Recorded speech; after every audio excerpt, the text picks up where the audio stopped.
more than 1,000 billion tons. This is the quantity of carbon dioxide injected into the atmosphere by human activities during 50 years.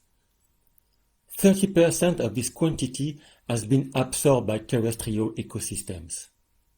Plants use CO2 to produce organic matter and to grow. Forest growth may be a natural way to limit the amount of CO2 in the atmosphere and mitigate future global warming. Tropical forests are some of the most efficient contributors to the terrestrial carbon sink. Our project, Natural Forestore, aims to evaluate carbon storage in tropical forests and predict its future by studying a unique diversity of forest types in Southeast Asia. Our project is based on multidisciplinarity, integration, and outreach. Natural Forestore brings together an international team of scientists in the fields of plant ecology, remote sensing, genomics, modeling, and microbiology. Trees live in symbiosis with a multitude of bacteria and fungi which are crucial to the tree's health.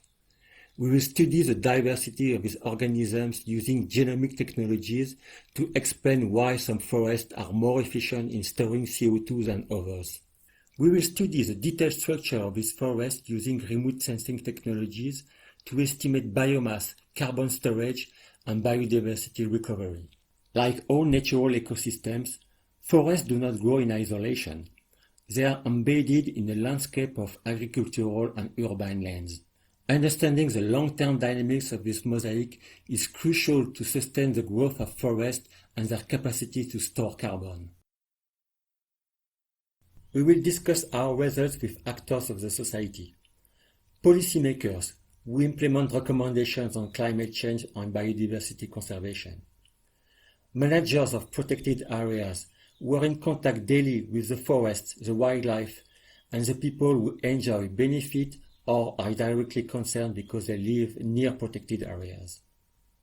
By looking at the creatures living in the forest, from the tiniest to the largest, we hope that Natural Forestore will contribute to a better world for the forest, the wildlife, and the people.